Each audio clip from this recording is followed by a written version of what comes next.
북한이 북한판 에이테켐스로 불리는 신형 단거리 미사일을 시험 발사했습니다. 북한 관영 매체들은 새 무기 시험 사격이 진행됐다고 보도했고, 이 미사일은 2개의 박스형 발사관을 탑재한 무한 궤도형 이동식 발사대 텔에서 발사되었습니다.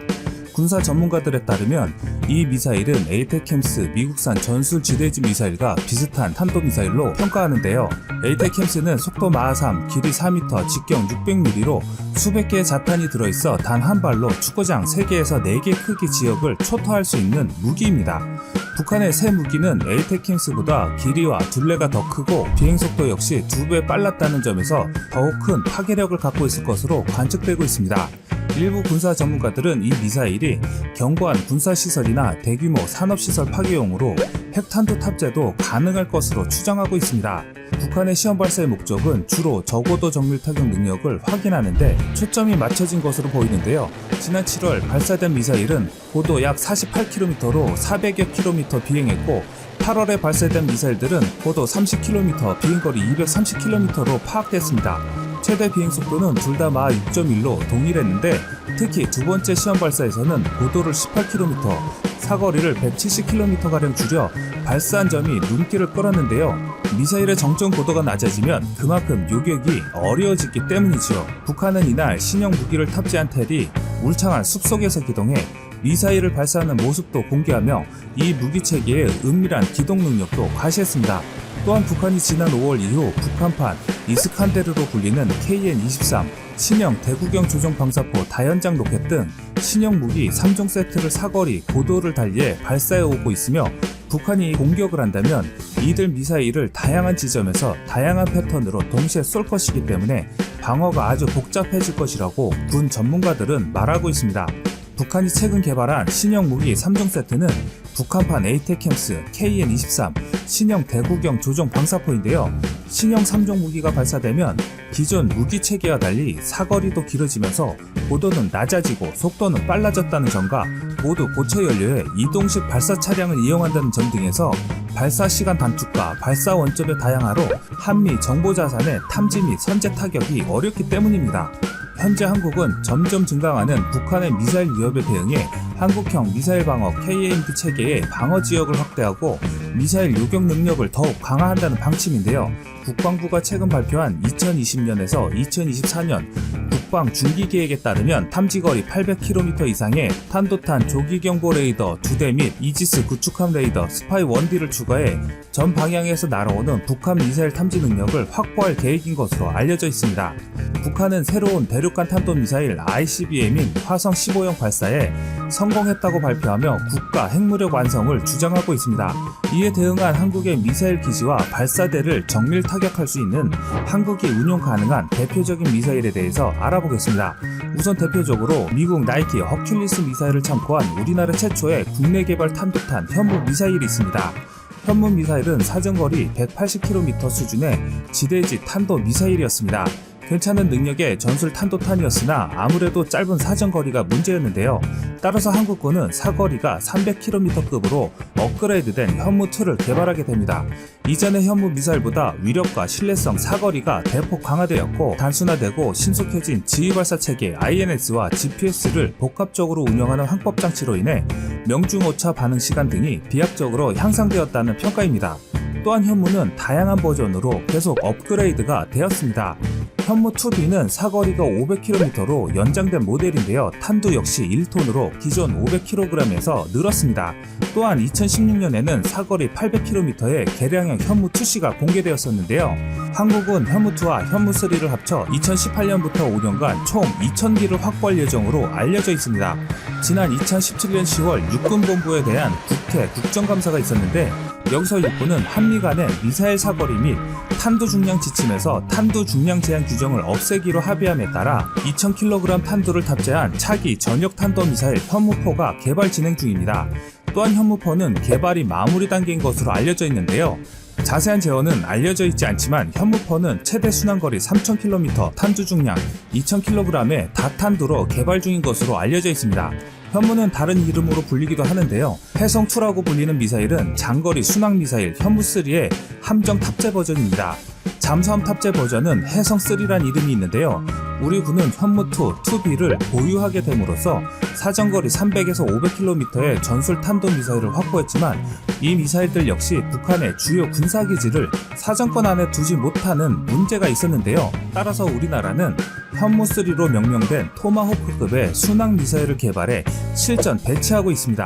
현무3는 그동안 A에서 C까지 개량이 거듭되었으며 최종 개량형인 현무3C는 1500km의 사정거리를 갖고 있는데요. 1500km의 사정거리를 갖는 순항미사일은 미국, 러시아, 이스라엘, 한국 등 4개국만이 보유하고 있습니다.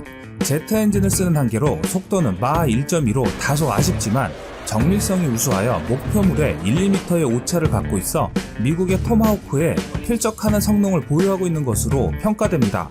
현무3 순항미사일은 북한에 대한 효과적인 방공망 제압 작전을 할 수 있을 것으로 기대되는데요. 실제로 걸프전 때 토마호크 미사일은 이라크군의 주요 방공망을 대전 수시간 만에 초토화시켰고 최근 오디세이 새벽 작전 당시 미국, 영국 연합군이 리비아군의 방공망을 향해 124발의 토마호크 순항미사일을 발사해 리비아군의 방공망을 역시 완전 파괴한 바 있는 것으로 유명합니다. 현재 현무3는 개량형이 사거리 3000km까지 개발이 완료되었고 2020년 실전 배치 예정으로 알려져 있습니다. 또한 땅과 바다뿐만 아니라 하늘에서도 정밀 타격이 가능한 무기가 있는데요. 한국은 대회에 알려진 공대지 순항미사일만 500발에 육박합니다. 특히 장거리 비행이라 스텔스 성능과 정밀도를 자랑하는 타우러스 미사일은 유사시 대북 선제 타격 개념인 킬체인의 핵심 전력으로 진가를 발휘할 것으로 예상되는 무기인데요. 한국 공군 전투기에 장착할 장거리 공대지 미사일 타우러스는 한 개에 약 20억 원으로 알려져 있는데 현재 타우러스는 2020년까지 도입 물량은 총 260기입니다. 독일과 스웨덴 합작기업 타우러스 시스템즈가 제조한 타우러스 KEPD-350K는 길이 5.1m, 너비 1.1m의 제법 큰 미사일인데요. 탄두 중량이 480kg을 합쳐 전체 무게는 1.4톤에 이릅니다. 최대 사거리는 350에서 500km이며 속도는 마하 0.8에서 0.95인데요. 비행 고도는 30에서 40m로 저고도 비행을 강점으로 꼽히는데 무게는 미국이 자랑하는 토마호크 순항미사일과 같고 길이는 약 40cm 정도 짧습니다. 타우러스 미사일은 또 관성 항법장치 INS와 군용 위성 항법장치 그리고 영상 기반 항법장치와 지형 참조 항법장치를 조합한 트리테크로 불리는 독특한 3중 복합 유도 장치를 사용하는데 3중 복합 유도 장치는 다른 유도 장치에 고장이 발생하거나 GPS 전자전 공격을 받더라도 나머지 장치들을 사용함으로써 미사일이 목표물을 계속 타격할 수 있도록 해줍니다. 또한 탄두는 메피스토라는 별명을 가진 특수 폭탄으로 되어 있는데요. 메피스토는 관통탄두와 침투탄두로 구성되어 있으며 무게는 480kg입니다. 지능형 신관을 이용해 목표물의 특성에 맞게 적절한 시점에 폭탄이 폭발하고 벙커를 공격할 경우 관통탄두로 벙커를 뚫고 들어가면 이어 침투탄두가 터져 표적을 완전히 파괴합니다. 또한 스텔스 기능을 적용해 북한 레이더망에 탐지되지 않으며 군용 GPS를 장착해 전파 교란 속에서도 1m 반경 이내 목표물에 대한 정밀 타격이 가능한 것으로 알려져 있는데요. 타우러스는 미사일의 정확도가 1m 이내로 두께 6m의 지하 벙커도 파괴할 수 있고 스텔스 성능까지 갖추고 있어 한국군의 대북 선제 타격 개념인 킬체인의 핵심 전력으로 꼽고 있고 현재 한국의 주력 기종인 F-15K에 두 발의 타우러스를 탑재할 수 있어 한 번에 다수의 북한 지하 벙커를 파괴할 수 있는데요. 현재 한국은 FA-50 경공격기에 탑재할 수 있는 한국형 타우러스 공대지 미사일을 개발한 것으로 알려져 있는데요. 이는 타우러스 350K2로 알려져 있습니다. 이 미사일은 FA-50에 작은 기체에 장착할 수 있도록 무게는 1.15톤, 길이 4.4m로 타우러스보다 좀 작고 비행속도는 마하 0.6에서 0.95, 비행거리는 400km로 알려져 있습니다. 최종적으로 한국형 타우러스는 200발 이상 생산할 예정인데 현재 한국이 보유하거나 보유 계획 중인 것으로 알려져 있는 독일산 타우러스와 한국형 타우러스 총 보유수는 약 600여 기까지 늘릴 예정이고 미사일은 FA-50 외에 F-15K, KF-16 전투기에 장착할 수 있고 이동식 발사대와 함정에서 발사할 수 있도록 개발 중인 것으로 알려져 있습니다. 타우러스가 실전 배치되면 북한 영공에 들어가지 않고 북한 전역에 대한 초정밀 타격이 가능해지는 것입니다. 한국의 주력 전투기와 해상에서 동시에 600여 발의 스텔스 미사일인 타우러스가 발사된다면 한국전력 강화에 크게 기여할 것으로 기대됩니다. 현무파와 한국형 타우러스가 개발이 완료되면 한국의 국방전력이 큰 폭으로 상승할 것으로 예상되는데요. 한국의 미사일 기술은 세계 4위로 대단한 기술력과 화력을 자랑합니다. 주변국이 모두 깡패라서 그렇지 한국은 절대 군사력이 약하지 않습니다.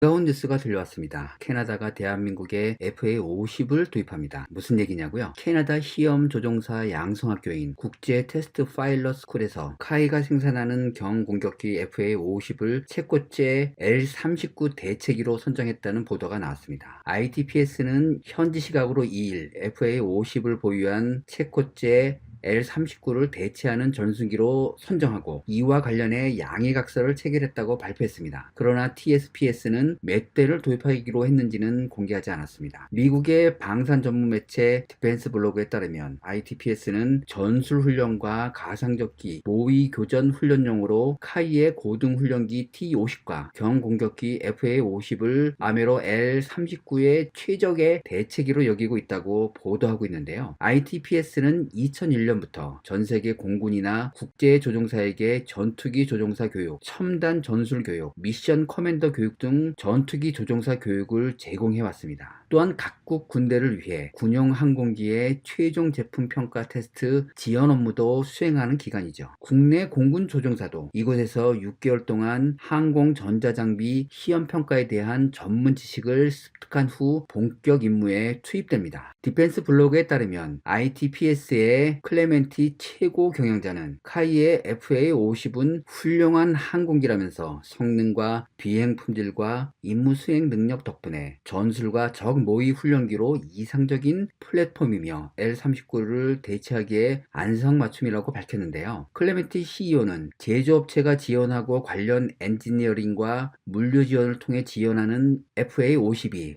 효율적인 운영을 보장한다며 FA-50이 승자이며 카이와 협력해 기쁘다고 말했습니다. 사실 대한민국의 FA-50은 최근 들어 수출길이 막히는 등 어려움을 겪었는데요. 카이는 아르헨티나 수출을 추진했지만 영국이 자국에서 생산되는 6개의 부품의 수출 허가를 내주지 않아 아르헨티나 수출이 무산됐다는 소식이 들려왔습니다. 아르헨티나 정부의 예산 부족 때문에 지지부진하던 FA-50의 수출이 영국에 유탄을 맞았다는 보도가 나왔죠. 현지 시간으로 지난달 30일 아르헨티나 국방장관이 트위터에 이런 글을 올렸는데요. 내용은 이렇습니다. FA-50 전투기 구매를 위해 카이와 대화를 나누고 있다. 오늘 우리는 FA-50의 부품을 생산하는 영국이 우리나라에 대한 판매를 금지하고 있다고 통보한 것을 알게 됐다. 새로운 제국주의의 표본. 그러면서 로시 장관은 카이로부터 받은 공문 사진을 함께 올렸습니다. 수신자는 주한 아르헨티나 대사이며 발신자는 카이의 해외 사업 담당자로 돼 있는 공문이었습니다. 공문의 내용을 살펴보면 FA-50의 부품 중 6개가 영국에서 만들어지며 이에 대한 수출 권한은 영국 정부에 있는데 영국은 아르헨티나에 대한 무기 금수를 내린 상태이며 카이는 영국 부품제를 해결하지 못했지만 최선을 다하겠다고 약속하는 내용입니다. 다들 잘 알다시피 영국과 아르헨티나는 남대서양의 포클랜드 제도 영유권을 놓고 1982년 전쟁을 벌였죠. 영국의 대아르헨티나 무기 금수는 이때 시작됐는데요. 포클랜드 전쟁 때만 하더라도 아르헨티나 공군은 만만찮은 전력을 갖고 있었습니다. 이후 아르헨티나는 경제난으로 신형 전투기를 사들이지 못하면서 약체가 되어버렸습니다. 반면 영국은 2009년부터 최신의 전투기인 유로파이터 타이푼 4대를 포클랜드에 순환 배치하고 있죠.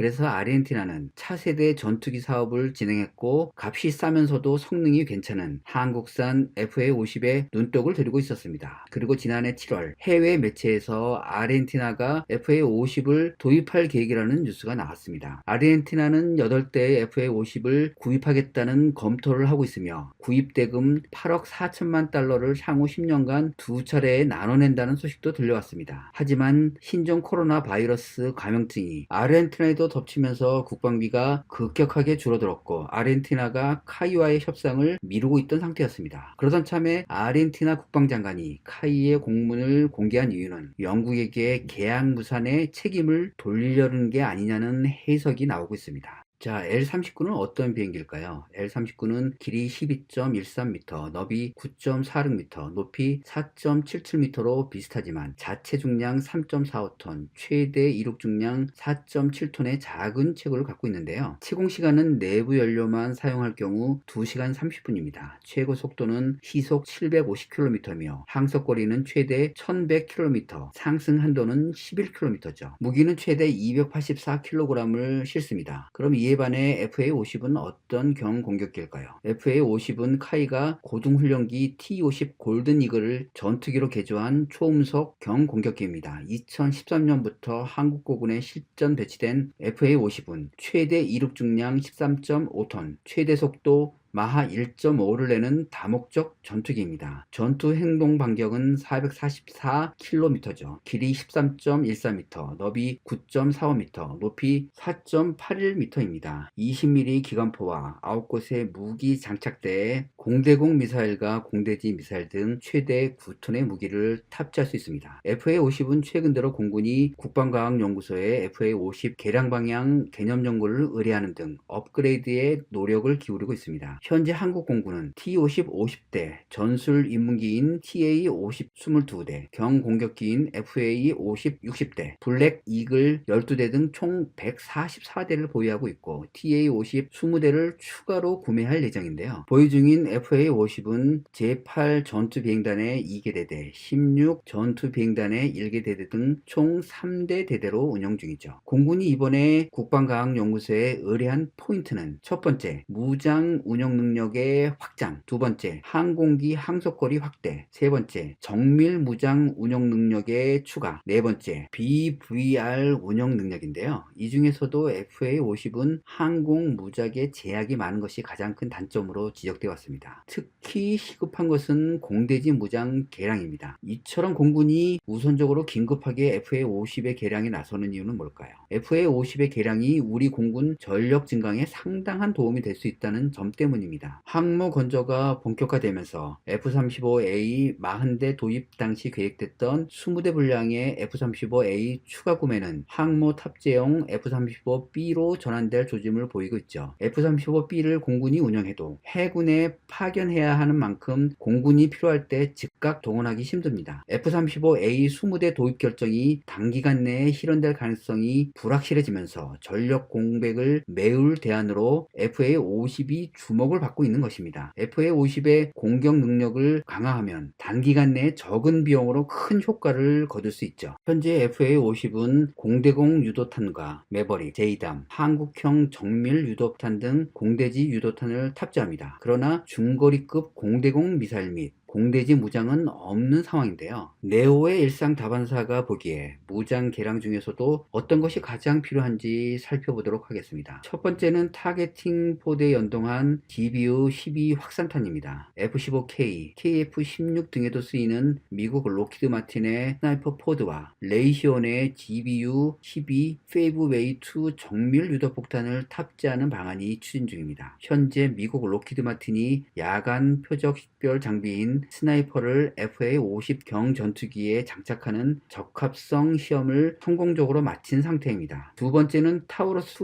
미사일입니다. FA-50에는 어떤 중거리 공대지 유도 무기가 장착될까요? 기종으로는 현재 공군이 쓰는 타우러스, 장거리 공대지 미사일을 축소한 타우러스 K2 미사일이 유력합니다. 이 미사일은 FA-50의 작은 기체에 장착할 수 있도록 무게는 1.15톤, 길이는 4.4m로 타우러스보다 조금 작습니다. 비행 속도는 마하 0.6에서 0.9, 비행거리는 400km로 알려져 있죠. M346이나 테자스 등 외국의 경쟁 기종들과 차별화되는 부분입니다. 자, 그럼 말레이시아 수출 가능성은 어떻게 될까요? 이번에 공군이 FA-50 개량에 적극적으로 나서면서 수출 가능성도 높아졌습니다. 말레이시아 공군은 36대 규모의 고등훈련기 및 경전투기 획득 사업을 추진 중인데요. 카이는 말레이시아에 FA-50 제안서를 제출했으며 파키스탄, 중국 합작의 JF-17, 인도의 테자스, 이탈리아의 M346, 러시아의 Y130과 함께 경합 중입니다. 이와 함께 차세대 훈련기 교체 사업을 본격화하고 있는 호주가 대한민국의 카이에게 정보 요청서를 발행했다는 소식도 있습니다. 현재 호주 공군은 1999년부터 BAE 호크 127을 33대 운영하고 있습니다. 그러나 유지보수에 어려움을 겪으면서 롤스로이드 터보메카 아더워 871 엔진을 교체하는 것을 포함해 업데이트를 고려 중이죠. 반가운 소식은 하나 더 있는데요. 카이가 개발에 참여한 9인승 쌍발 헬기가 남미 가이아나로 수출됩니다. 미국 국방부는 최근 가이아나에 쌍발 헬기 벨 412 2대와 벨 429 헬기 2대를 2억 5,600만 달러에 판매하는 방안을 승인했는데요. 가이아나로 수출되는 헬기는 헬기 제조사 벨과 카이가 공동 개발한 경량형 쌍발 헬기인데요. 카이와 벨이 지난 2006년 429 헬기 동체 생산 계약을 맺고 공동 개발을 통해 생산에 돌입했습니다. 군, 경찰, 소방서 외 여객, 화물, 구조, 항공 촬영, 에어크레인 등 광범위한 목적으로 다목적으로 운용되고 있죠. 자, 결론입니다. 캐나다 시험 조종사 양성 학교인 국제 테스트 파일럿 스쿨인 ITPS가 대한민국의 경공격기 FA-50을 최고째 보도초디 L-39 대체기로 선정했다는 보도는 규모로 보면 큰 것이 아닐 수도 있습니다. 하지만 이런 작은 성공이 큰 성공으로 이어지는 것이 아니겠습니까? 이번 FA-50의 캐나다 수출이 선순환 구조로 이어지기를 기대합니다.